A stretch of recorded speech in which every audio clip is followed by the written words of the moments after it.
Welcome everybody to this week's episode of not this week's episode, second episode of the CD Sport podcast with me, Kerry Davis. Joining us today, we've got an All Black legend, two-time World Cup winner, Ben Franks. How you doing, Ben? G'day, how you going? Very good, mate. Appreciate you jumping on and giving up some time to speak to me today. No worries at all. I thought it'd be the perfect time with the All Blacks in town tomorrow against Wales to have you on. Have you spoke to any of the boys in camp or anything? I've spoke to a couple. Usually I'd go in. I've been in the UK for 5 years now. So usually when they're in town, I'd go in, but they're sort of in a pretty strict bubble. Obviously, to have these games go ahead, they can't afford to test positive. Plus, New Zealand's still they are pretty strict on the COVID. So they're sort of in their own bubble. So no, I haven't been able to go in, and usually it's quite nice, especially now that I'm coaching, to go in and watch and sort of upskill a little bit. And there's quite a lot of people still there, players and staff from when I was in there. So it has been a bit. It would have been great to catch up with them all, but I'll be there tomorrow. Watching. Can't wait. Actually, it's. Even though rugby's sort of ploughed on through sort of the COVID stuff, like without the crowds, missed a lot, especially with Wales, because they're known for having such a good atmosphere. It's sort of almost hand in hand with the rugby itself as the atmosphere that goes with it. So I'm keen just to be there and be a part of it, back into having crowds. Definitely, yeah. Matches. Will you get the VIP treatment in the Principality or just as a fan? I'm actually doing a little bit of work there, a little bit of corporate stuff, and then I'll watch the game and a few bits and pieces, the stuff you do when you're retired. You talk about what you used to do, so sort of get used to that. But no, I'll be there early, but no, I'm keen to see the game. It's going to be great. Definitely, yeah. And I know obviously you're a Kiwi and stuff, and 47 caps for the All Blacks, but obviously Scarlets scrum coach as well now. Is it a bit like, I know you're going to be going for the All Blacks, but you've got a lot of your boys in the Welsh team as well, so obviously you'd like to see them do well tomorrow as well. Yeah, definitely. I'll see them do well and play well. 100%. I want the All Blacks to win everything. But, as a sort of, as a fan or as just a freaking spectator, really, for test matches, I just love to see tight contests, like real, sort of in the name of it, isn't it? Like a test. I want to see two teams really test each other and have a good battle. So hopefully we can get that. And with a close All Black win. Yeah, I on my Instagram, my podcast Instagram, I did a poll and I said, can Wales beat the All Blacks for the first time in over 50 years now? And last time I checked, there was like 20 people said no, obviously Welsh people, and like one person said yes. So there are not too many Welsh fans are optimistic about tomorrow, but yeah, it's always hard against the All Blacks, isn't it? I think it's the great thing about sport. Like there's a lot of examples of teams, who weren't meant to winning. I think that's what still makes you want to watch it, isn't it? Like if you just knew, if the outcome was certain, would you still really watch it? Sports is a funny thing, and a little bit of momentum, a little bit of belief, and all teams at times need a little bit of luck, and it can definitely be done. But if I was in those Welsh players' shoes, I'd be thinking, like, I think as a player or any sports person, you want to do something that you're going to be remembered by. And imagine being a bunch of guys if they beat the All Blacks first, to do it since when they last beat them in the 70s or 60s.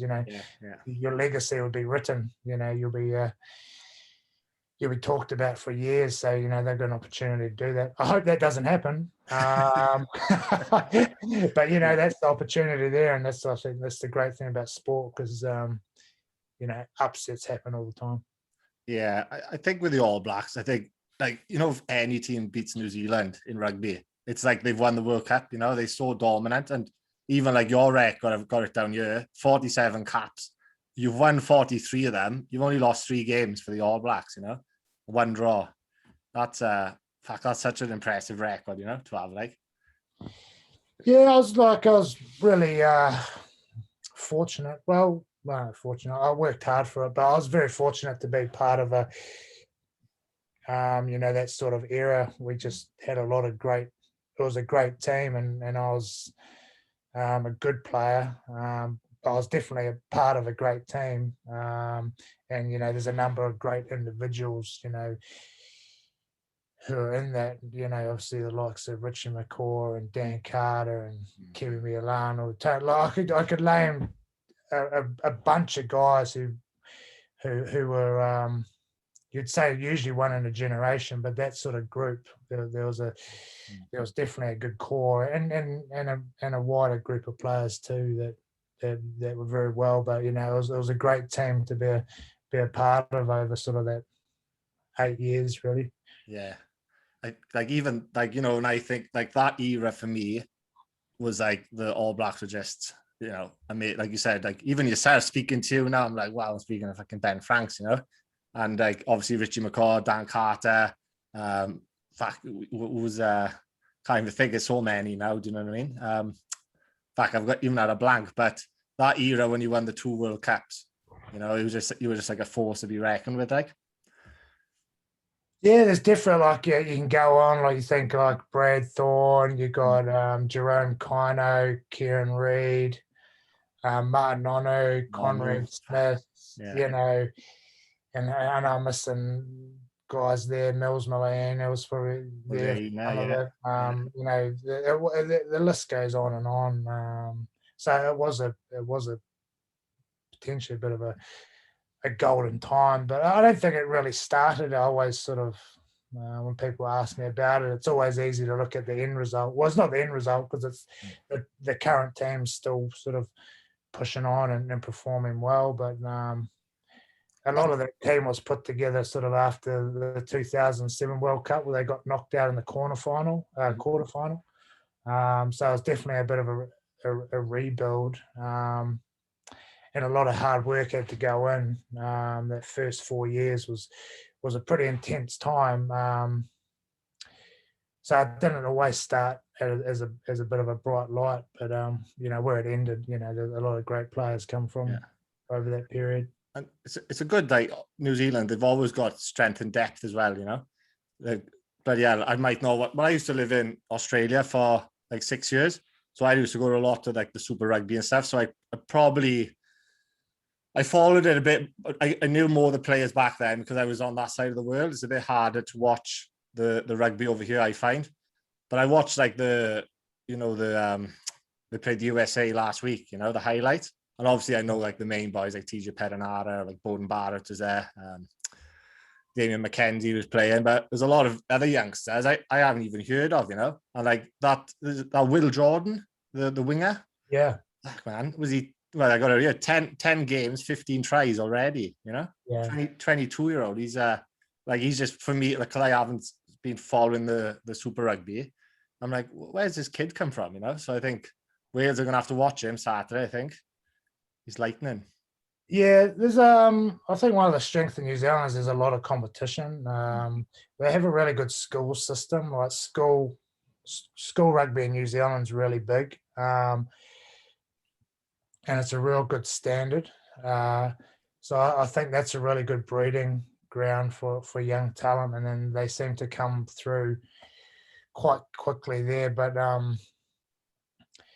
there is a lot of sort of changeover in New Zealand. Like there's, it is, I don't say ruthless. Well, I suppose it is quite ruthless in a way. You sort of either sink or swim. And you can be replaced quite quickly. So in terms, it is a really good breeding ground for keeping a high standard. And that's why you see, I just named a lot of guys who are, 100 Test All Blacks or, won multiple World Cups or whatever, but someone always comes along. And you see, Will Jordan's a great example. Yeah. Before him, you're talking about a Julian Savia, aren't you? Yeah. So, how do you replace a Julian Savia? Well, a guy, there's always someone that comes along and fills that jersey and adds their own little bit of the legacy to it. I think you're right there. Like, even like, I'm thinking for Wales now in my head. Like, remember Martin Williams, the flanker? Like, you probably played against him. I thought he was like amazing for Wales. Like, like, oh, when we lose him now, we're going to struggle for a 7. And then you had Sam Warburton come on the scene, and then Justin Tipperick's there now, like, and they're like top class players. Yeah, usually someone comes along. I think you get comfort and you get to know these guys. So you have comfort in having a guy there. But then someone comes along. There's lots of examples. You think, how do you replace a Dan Carter? Well, you don't replace him, but who's going to come after Dan Carter? Well, then you get Richie Moronga. Yeah. You get Bowden Barrett. So New Zealand is. I think the school system really helps with how competitive that is, and then that sort of lends itself into our provincial competition or into the Super Rugby. Yeah, definitely, I agree.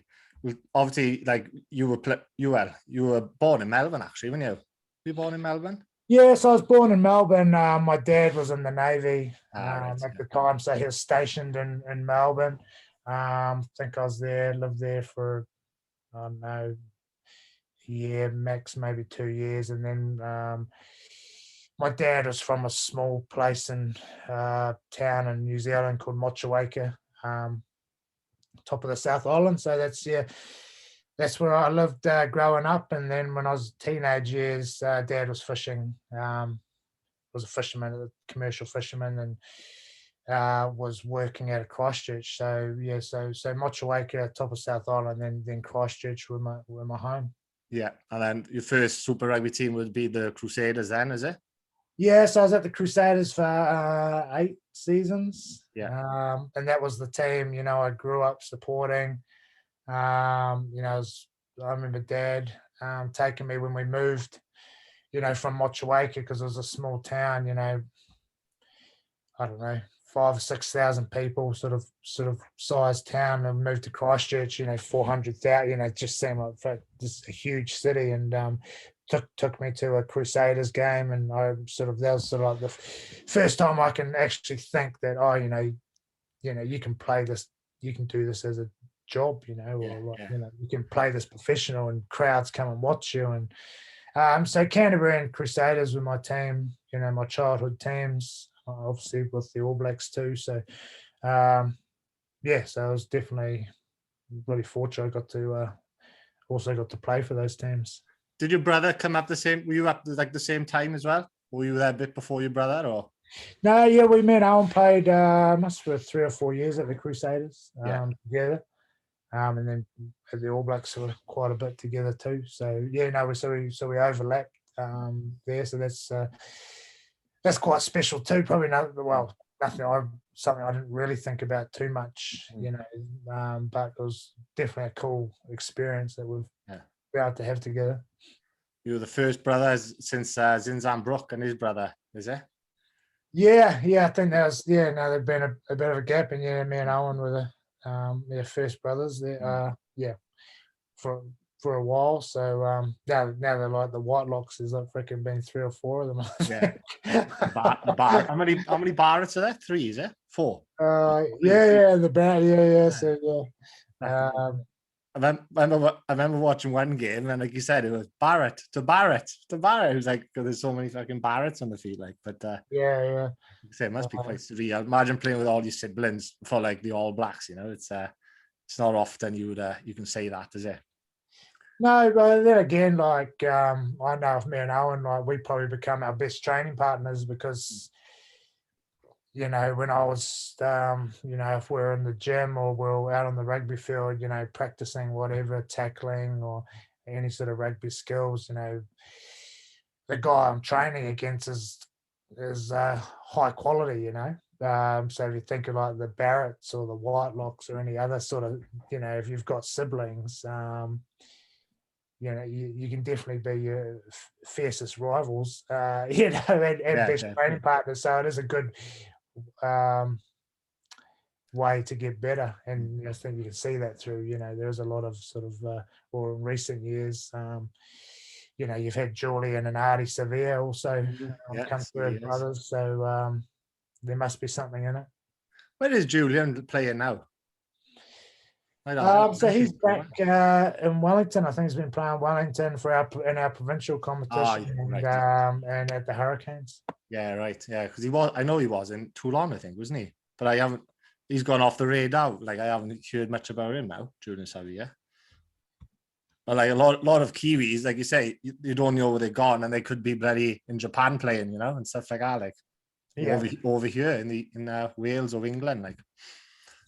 But, it's definitely easy to lose track of where guys end up. Like, and you're saying before, in Australia, you knew a lot of the super players. I was very similar. I know a lot of guys in New Zealand probably wouldn't know a lot of the players in Europe, just because the games are just on early hours and vice versa. It's hard to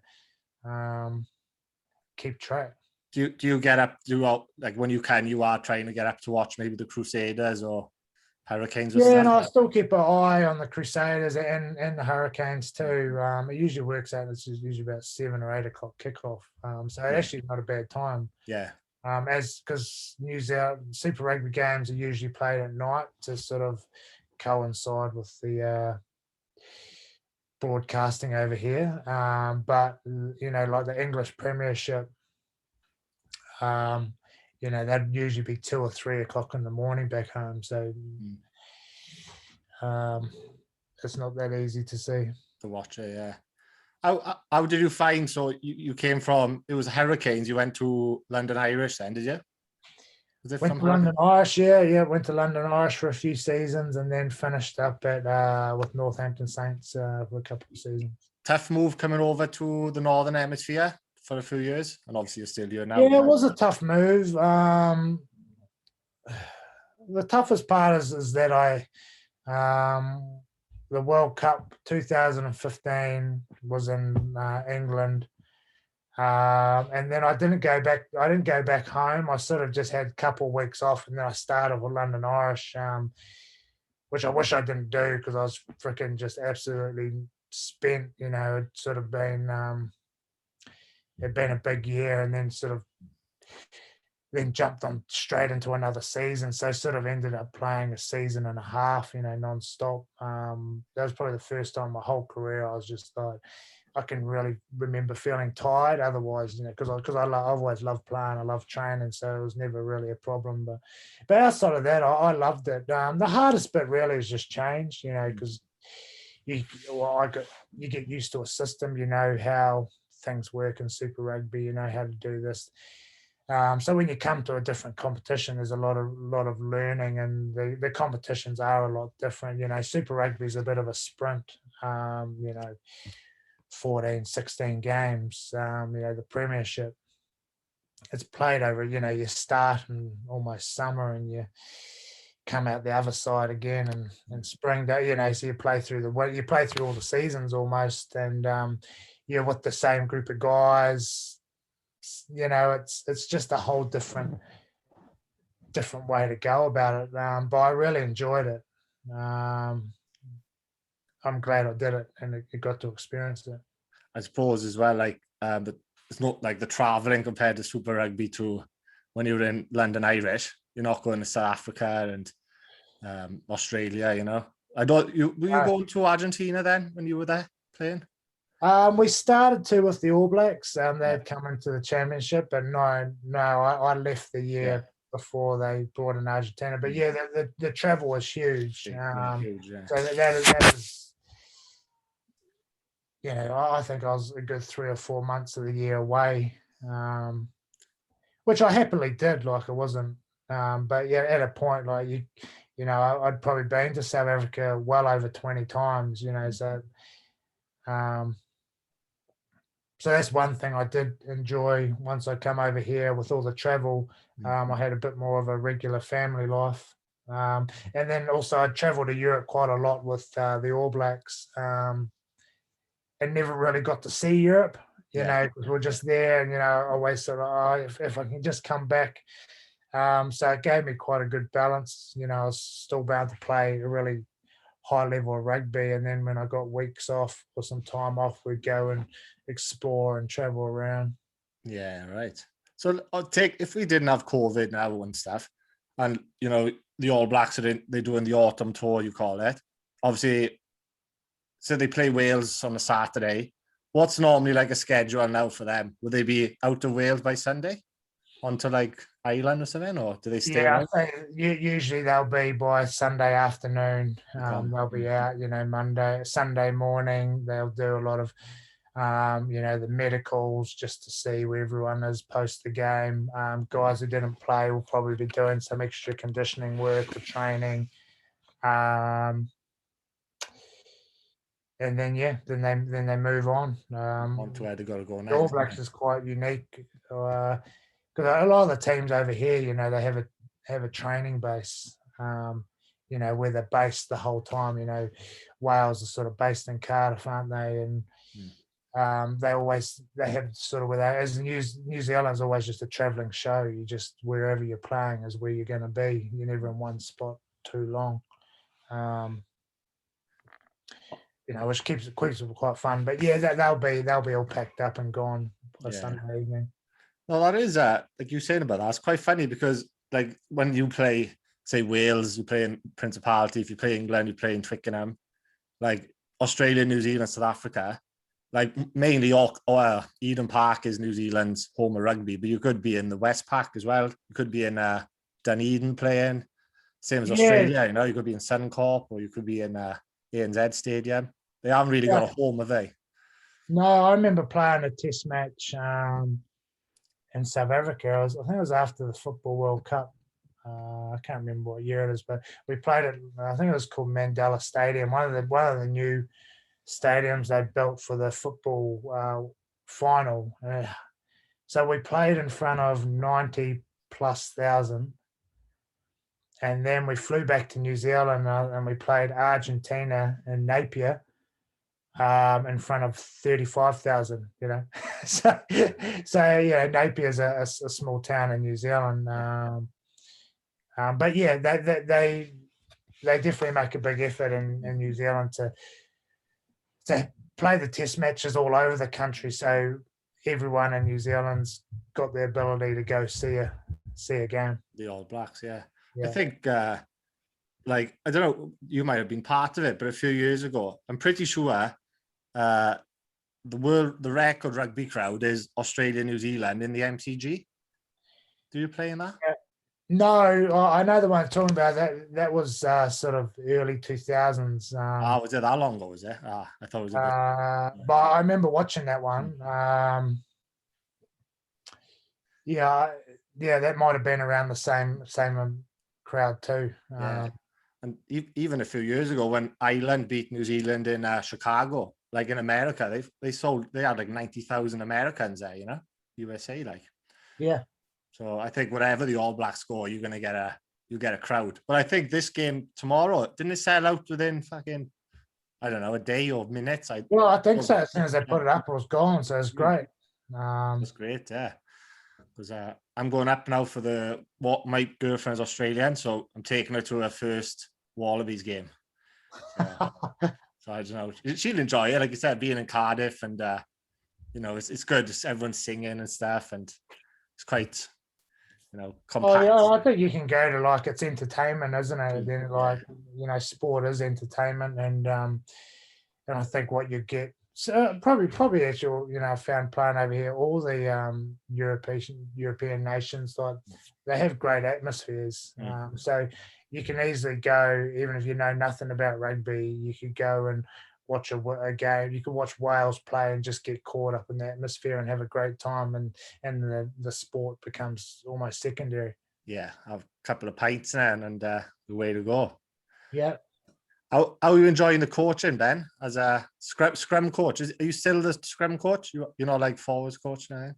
No, so I do the scrums, and then I do So last year I was doing scrums, and then I was doing some of the defense, and then this year I'm doing scrums, and then doing some sort of like contact skills, so like ruck, bits and pieces. All the coaches will have their main area they coach in, and then we all try to help coach across whatever areas were needed. But the scrum is my main responsibility, and then also work with Dwayne with the around the ruck and a few other bits on attack. I thought you might have been helping out in the gym as well, because you're pretty known for your weightlifting and your strength, and you own your own gym too, right, in New Zealand?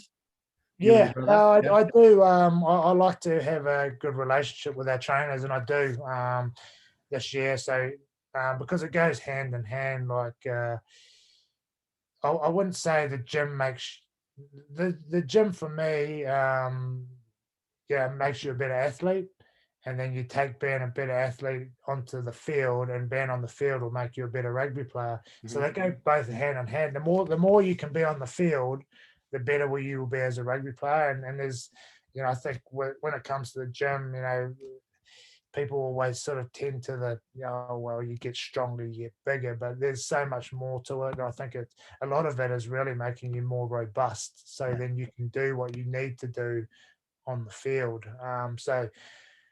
I work quite closely with our S&C staff around with the forwards, and more closely with the props, with especially on how can we make these guys more robust. What sort of weaknesses do they have as an individual, and how can we make them better? Because that's also another thing where rugby is a team sport. But I think when you're in the gym, that's one bit where it can be a little bit more individual. How do we make this individual better? And everyone's got different strengths they need to, and weaknesses they need to work on. So it is definitely, it's been something from a young age. It's almost like a hobby, something I really enjoy, but it's just worked out really well that, one of my other sort of passions goes hand in hand with my other one, which is rugby. Yeah. And do you, obviously you still do weights, but do you still lift weights as if you're playing now, or are you mixed it up a bit? Yeah, definitely. No, I still pretty much the only thing that's changed is just I don't get to play on Saturday. I've been doing it since, the routine of training and even the way I eat and bits and pieces. I've been doing it since probably a 16-year-old. So it's just, and to me, it's a healthy way of living too. I just want to be healthy. I do like to compete. So, all sort of training, I just keep the same routine. I need to train each day. I like to have, sort of my week planned, and I find if I don't do it, which is very rarely, I don't feel as productive in my other bits I do, which is my coaching. Yeah, definitely. I think you need to keep fit and strong for when you play for Hendy RFC again as well, is it? Yeah, well, it's a good example, How did that come about? You just fancied to run out? Well, I live next door to Aaron Shingler's parents. Right. So I can't remember who I said it to, whether it was Craig or Aaron one day, just saying, fancy a run. This is quite a long time ago, when I first moved up. And then Aaron just said to me, oh, you fancy a game? I was like, oh, I have a game. Probably thinking, I was in a few weeks, but it ended up being, I was at training in a few days. But no, it was great. I actually really enjoyed it because it was quite a different. I couldn't remember the last time I'd played a game of rugby. I'd always played it for fun. I really enjoyed playing. I really enjoy rugby, but it's just a different mindset when you're playing it. I remember thinking, just walking down. Because I've played 2 games. walking sort of home after the first game, just thinking, like, just giggling to myself a little bit around, I still found myself, like if they were kicking the ball out for touch, I was chasing it, or, like just, I was playing the game like I was being, filmed, or, I had a GPS unit on, so just sort of into my head, no, you're just doing this for fun, so it was a good experience. I actually really enjoyed it. Good bunch of guys, good club. You jumped in the back row as well too, was it? Not in the front row? No, not in the front row. I sort of finished up with a bit of a neck injury, so my days of being up front are well gone. But I can, put my head anywhere else. There's no problem. We were talking a little bit before we started too. Like you've been doing a bit of grappling and a bit of BJJ as well in Chris Rees Academy, keeping you fit. Yeah, so I've been going to Chris Rees Academy since they've reopened since COVID. Well, we were talking about earlier. Actually, when I got to Northampton, I took my daughter, I got her enrolled in judo, and then I ended up just jumping in some of the classes, and then I was doing a bit of judo and doing some wrestling there, and I had a great time. I really liked it. I like doing physical things, and I was learning stuff. And at the time I was playing, I thought that it was helping me in other ways. So it was something I wanted to carry on doing once I retired, and then I just went down to the Chris Rees Academy, got the kids enrolled. I've jumped into some classes, and it's I really enjoy it. I'm not good at it, but I enjoy. I try to get down at least once a week, and good community of people, good coaches there. They've got really good coaches, and sort of you get to know sort of like regular people. Like you go to your regular class time, and you sort of get to know people, and it sort of gives me a little bit of sort of similar to being part of a team, really. I get to socialize a little bit, something that's not rugby, and it's good. I really enjoyed it. And it's a different like fitness altogether, isn't it? When you're rolling with someone, I find I'm not very good at it either. I'm like a white belt, but I go like when I can, and no, it's good. It's hard. There's nothing like it. Like there's different. Like you can run, or even in the gym, you can push your pace. But when you're grappling and you've got someone on you, some of you don't have any choice. And especially, I still get away with a few things using my size, but technique is king, and I love the belt system too. Like where you're at, and you definitely are where you're at for a reason. Because every now and then I'll roll with a blue belt. And I'm twice this size, and you can feel them. I can feel myself being locked up. I just don't know what to do. And it makes it more fun, makes it, it's why I keep going back, to learn. I wish I could do it more, but sometimes the hardest thing too, I've found post playing, because the mindset when you're playing is always to be the best at what you're doing. So now I'm able to do things that I couldn't do when I was playing, like do jiu-jitsu. But my mindset is to try and be best, and I've sort of got to try and pull myself and just accept I'm never going to be the best. Because I'm taking it up at 37. I watch some of the kids in there, like 10-year-olds, and they just look like absolute beasts. But I like the pursuit of trying to get better at something. I really enjoy it. I'd recommend it for anyone. It's been great. We'll have to maybe arrange a little roll, but sometime now, Ben. I'll come down. I go to the one in KGB. Have you heard of that? The Talbot. It's like I think they're an affiliate of. Okay. Yeah. So and now they're opening one up in. Have you heard of Pontedower? No. So they've opened another affiliate there. It's closer for me. It's about 15 minutes. It's going to be called Mama's Mindset and Martial Art. But Yeah. no, I enjoy it. Yeah, it'd be good if you're down there. We can have a little bit of a roll if you're keen. Because I'm a white belt myself, and I've only been doing it a few months, and I'm about 98 kilos at the minute, so I'm not too small, Yeah. Yeah, No, yeah, definitely. Get Tom Barry to sort something out. Get a photo in for the podcast page. Oh, just as long as Tom doesn't jump in and try and have a go. I stay clear of a few people down here. And yeah, mate. Well, like him and Ashley, they fucking like wizards on the ground, aren't they? Well, a lot of people. My first class I did was with Ash, and I think the first class I did was takedown week, or they sort of do, for the fundamental classes, they have a different skill each week. And anyway, I paired up with him, and this was just the warm up, and we clashed heads, and he split my eye right open. This is like 5 minutes into my first class. I'm the biggest guy on the mat. Yeah. By 40 kgs probably, and probably the smallest guy on the mat just split me right open. Everyone know like, 2-time World Cup winner, yeah, all black, and look at him, like an Ashes.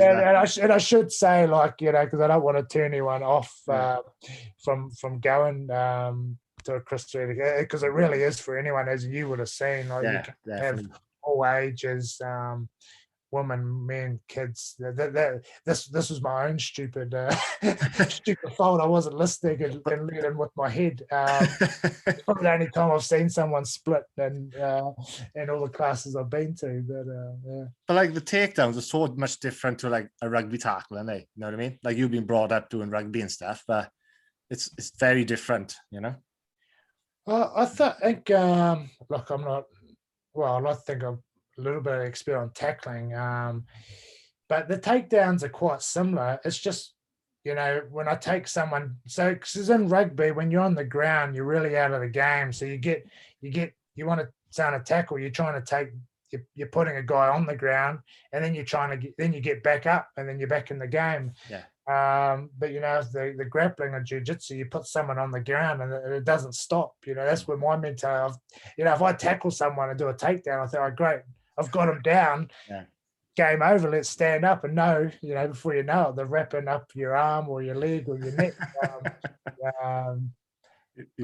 Even the thing that I really admire about it, and I think rugby could really take a leaf out of their book, especially the way it's going, around the safety with the concussions and stuff, is that, I think kids rugby now, they, you start at an early age, they probably start with flag football or tag football, what it is, up until 8 or 9, and then you go into tackling. Mm-hmm. If you go down to Chris Reed's and you join, you do either an MMA kids class or jiu-jitsu, whatever it is, they're teaching takedowns to 4 or 5-year-olds. My son's going, he's 5. Yeah. He's learning a takedown, and he's learning to do it safely, which is effectively a tackle. And then there's a progression. We're talking about the belt system. You progress at your level. These kids are starting at 5. Like I said, I watched 10-year-olds down there. They're absolute freaking beasts. Yeah. And they're getting coached well. And to me, it just looks like a real safe way to do it. They're starting at a young age, learning good technique, and their body's conditioning. They're having fun, but they're learning to, they're learning to roll. They're learning to move their body. They're learning coordination. They're getting flexibility. Definitely. And it's progression, as in rugby. I think that's a way we could combat a little bit of stuff. Well, even for if you're a mother or father worried about getting your son into rugby, I don't think you need to be worried. But I think something like a jiu-jitsu or grappling would go great hand in hand with it, because it helps prepare them to be able to go do and have fun playing a physical sport. Exactly, yeah. All kids, my kids, I've got one boy and a girl. Mine love doing physical things. Yeah. Bash each other whenever one minute you tell them not to, they'll find a way somewhere. They just go into another room and start doing Yeah. I think hopefully I have kids one day. I'll definitely be getting them into Brazilian Jiu-Jitsu, 100%, you know? Like everything you said, and it is a form of self-defense too, isn't it? You know, if they ever needed it for something one day, I don't know what, but it's handy to know, you know. I was talking to someone about the other day, like I think, maybe in my teenage years, some of the silly stuff you used to do, a bit of testosterone flowing through your veins, I guess. But everyone I've sort of met who has there'll be some outliers, but everyone I've met who's got a background in martial arts, I think they have a lot of confidence in themselves because they know how to handle themselves, but more importantly, they know how to get out of a situation, how to walk away. They've got the confidence to know, well, I can just walk away from the situation. So, I'm saying that's the reason I've got my kids into. I don't particularly ever want them to have to be in a fight. Hopefully they can get the confidence to be able to walk away from a fight, and I think it's worth it. And whether they do, I remember taking to my daughter to judo, and I took her in crying. Dragged her in because it was something I wanted her to do, to try at least. And within 2 minutes of doing it, I remember her running over again. Oh, Dad, I really love this. And she went on from there. So, I'm a big, whether it's jiu-jitsu or it's judo, anything, or it's judo or it's boxing or it's whatever, any sport, just get them doing something. No, that's good to hear. Like you said, once she got into it, then she loved it. But that's awesome, Ben. I won't keep you too much longer, but I want to ask you a couple of quick questions. Well, they could be quick, could be long. Because I had like Adam Jones on not so long ago, and I asked him the same question, so I'll ask you the same ones as well. So I'll hit you up with best venue you've ever played at, like best stadium for atmosphere and all that jazz for you. For me, it's Loftus. It's a stadium in Pretoria, South Africa. The Crusaders, we had a bit of a rivalry, a good rivalry with the Bulls over a few years, and the stadium's nothing flash. It's an old stadium, but it's a real sort of dungeon. When you leave the hotel in Pretoria, the ground's only 10 minutes away, but the streets are just lined with all the South Africans with their braais, their barbecues. They're just hurling, giving you abuse the whole way there. Bust into the tunnel. As soon as you walk out, it's sort of the ground is fenced inside it, like you see some of the football ones, and it's a real hostile environment. Post the game, they're the nicest people. But I just like the environment for how hostile it is, and we had some really great games. So, Loftus in Pretoria would be mine. Stadium, right. You might have that with the Scarlets now, then, will you? Will it be, do you reckon it'll be like that? Maybe? I hope so. I hope so. I think we're one of their first games back with our loud crowd, so that'd be great to see if they can get the stadium. It'll be a real experience for the boys, yeah. Oh, awesome, yeah. All right, Loftus. What's the next one? Best player you've played with, personally? It's so hard because there's so many for different reasons. Is it like a standout person who, like, you know what? I always say for me, Kevin Mialamu, because I always remember my first time in the team. He was my first roommate. And, he was already a senior All Black by then, but he really went out of his way to sort of look after me and show me the ropes a little bit and stuff. And he was a fantastic player, like the real, the nicest person you can meet off the field. And then, he when he flicked that switch, he had a decent mean streak to him too. So, Kevin Mialamu. Awesome, Kevin Mialamu. I used to love Kevin Mialamu because I was a hooker as well when I was playing. So, like, watching him grow up, I was like, wow, he's a beast. Yeah, and best player you've played against then, or toughest opponent you've like gone, shit, we've got a good battle here? I always find, people always ask that a lot around of props, different props you come up against. I can't really ever remember an easy day in the scrum. Some days are definitely better than others.